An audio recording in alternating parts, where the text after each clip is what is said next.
McMartin Rogers for this hearing, as well as for the witnesses appearing with us today. In 2019, I started hearing concerns about a recent change to stormwater management regulations, which in my district treated smaller municipalities in the same fashion that larger municipalities were treated. This ultimately meant that although many areas of my district lacked the tax base or the revenue streams to upgrade their systems and infrastructure, they would be non-compliant with the new standards. The program in question was implemented by the Pennsylvania Department of Environmental Protection on behalf of the EPA. So I immediately reached out to Regional Administrator Cosmo Servideo and requested a call.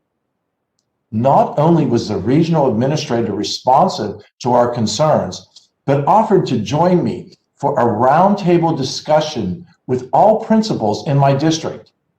We had an extremely productive conversation, which included EPA and DEP representatives and local leaders.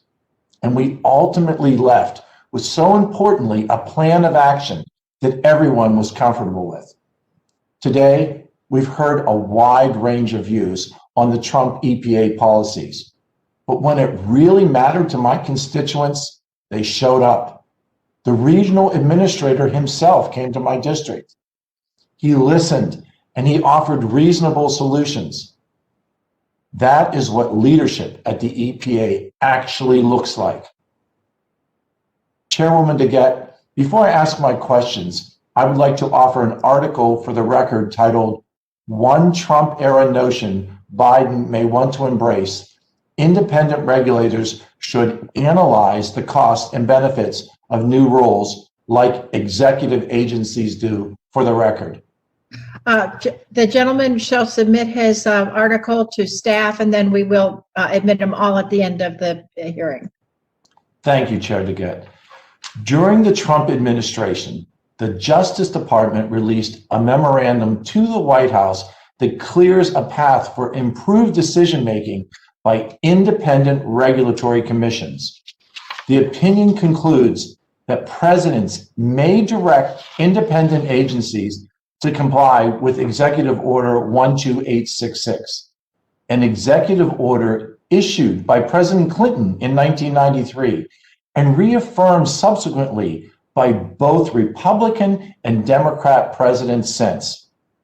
It requires agencies to perform cost-benefit analysis on all economically significant regulations and to submit them for review by the Office of Information and Regulatory Affairs in the Office of Management and Budget before their publication. According to President Obama, and I quote, "The purposes of such review have been to ensure consistency with presidential priorities, to coordinate regulatory policy, and to offer a dispassionate and analytic second opinion on agency actions." My questions then are first to Dr. Deskins. Do you agree that prior to economically significant regulation becoming final, a cost-benefit analysis is necessary, a step to be achieved?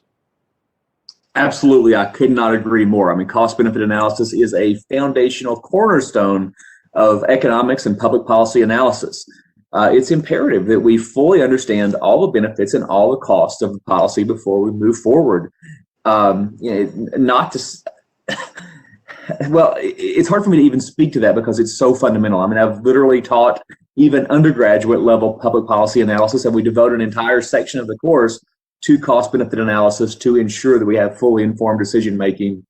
Absolutely. Dr. Deskin, is regulatory transparency important for all interested policies and markets to be informed whether the most efficient ways to achieve the objective are being pursued? Absolutely. I think transparency is of vital importance in government, in policy analysis, all across the spectrum. Thank you. I see my time is closing out and I yield the balance. I think